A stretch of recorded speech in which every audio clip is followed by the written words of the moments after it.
Hey guys, హైదరాబాద్లోని Sutherland కంపెనీలో chart process గురించి అయితే హైర్ చేస్తున్నారు. కనీసం 10+2 అంటే ఇంటర్మీడియట్ క్యాండిడేట్స్ కూడా డైరెక్ట్ వాకిన్ ఇంటర్వ్యూస్కి అయితే వెళ్ళొచ్చు.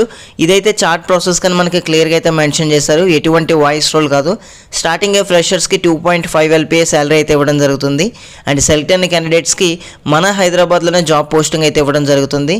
అండ్ జస్ట్ నౌ ఇప్పుడు వచ్చింది అప్డేట్ అయితే 30 ఓపెనింగ్స్ ఉన్నాయని చెప్పేసి క్లియర్గా మెన్షన్ చేశారు. జాబ్ డెసిగ్నేషన్ గురించి మాట్లాడుకుంటే అసోసియేట్ జాబ్ రోల్ అయితే ఇవ్వడం జరుగుతుంది L1. అండ్ మనకి ప్రైమ్ రోల్ వచ్చేసి కస్టమర్స్ నుంచి వచ్చే చార్ట్స్ ని మనం హ్యాండిల్ చేయాలి. గైస్, ఇది చార్ట్ ప్రాసెస్ అయినప్పటికీ కూడా మన ఇంగ్లీష్ ఫ్లూయెన్సీ బాగుంటేనే వాళ్ళు సెలెక్ట్ చేస్తారు. ఎందుకంటే ఇంటర్నేషనల్ కస్టమర్స్ తో మనం చార్ట్ చేయాలి కాబట్టి మన ఇంగ్లీష్ అయితే డెఫినెట్లీ బాగుండాలి. అండ్ 24/7 రొటేషనల్ షిఫ్ట్ టైమింగ్స్ ఉంటాయి, యాక్సెప్ట్ చేయాలి.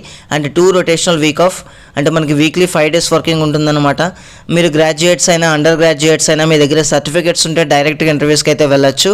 అండ్ ఎవరైతే 24 kilometers రేడియస్లో కంపెనీకి స్టే చేస్తారో వాళ్ళని మాత్రమే సెలెక్ట్ చేయడం జరుగుతుంది. సో ఎవరైతే నాన్ లోకల్స్ ఇంటర్వ్యూకి వెళ్తున్నారో మీరు చెప్పాల్సింది ఒకే ఒకటి. సో నియరెస్ట్ లొకేషన్లోనే స్టే చేస్తున్నాను, ఆల్రెడీ రీలొకేట్ అయిపోయాను, జాబ్ ట్రయల్స్లో ఉన్నానని చెప్పండి. సో మనకి ఇంటర్వ్యూ రౌండ్స్ గురించి మాట్లాడుకుంటే HR రౌండ్ అయితే ఉంటుంది, తర్వాత అసెస్మెంట్, అండ్ ఫైనల్గా ఆపరేషన్స్ రౌండ్ కండక్ట్ చేసి క్యాండిడేట్స్ని అయితే సెలెక్ట్ చేయడం జరుగుతుంది.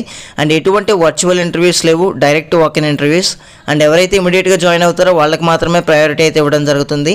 అండ్ ఇంటర్వ్యూకి అటెండ్ అయ్యే క్యాండిడేట్స్ మీ రెజ్యూమే పైన N-Jyoti రిఫరెన్స్ ID అని చెప్పేసి మెన్షన్ చేయండి మ్యాండేటరీగా. అదేవిధంగా ఇంటర్వ్యూకి వెళ్ళే క్యాండిడేట్స్ ఎటువంటి డాక్యుమెంట్స్ క్యారీ చేయాలంటే మీ resume and Aadhaar card xerox copy తీసుకెళ్ళండి. దీనితో పాటు వ్యాక్సినేషన్ సర్టిఫికేట్ అనేది మ్యాండేటరీగా అడిగారు. సో అడిగిన డాక్యుమెంట్స్ తీసుకుని మనం డైరెక్ట్గా వాకిన్ ఇంటర్వ్యూస్కి అయితే వెళ్ళాలి. సో ఈ రోజు నుంచి అయితే స్టార్ట్ అయ్యాయి. అండ్ 20th వరకు కూడా ఇంటర్వ్యూస్ కండక్ట్ చేస్తారు. ఆఫ్టర్నూన్ 12 PM నుంచి 2:30 PM వరకు. ఇంటర్వ్యూ అడ్రస్ చూసారు కదా, Sutherland 7th floor Divyasree building, Lanco hills, Hyderabad. So మనం గూగుల్ మ్యాప్స్ లో సదర్లాండ్ లాంకో హిల్స్ అని కొడితే ఎగ్జాక్ట్ లొకేషన్ అయితే రావడం జరుగుతుంది. అండ్ ఇంటర్వ్యూకి అటెండ్ అయ్యే క్యాండిడేట్స్ కి ఆల్ ది బెస్ట్. అండ్ మన ఛానల్లో రీసెంట్ గా ఇచ్చిన అప్డేట్స్ కూడా ఒకసారి చెక్ చేయండి. అండ్ మరిన్ని లేటెస్ట్ అప్డేట్స్ కోసం please subscribe. Thank you guys, thanks for watching this video.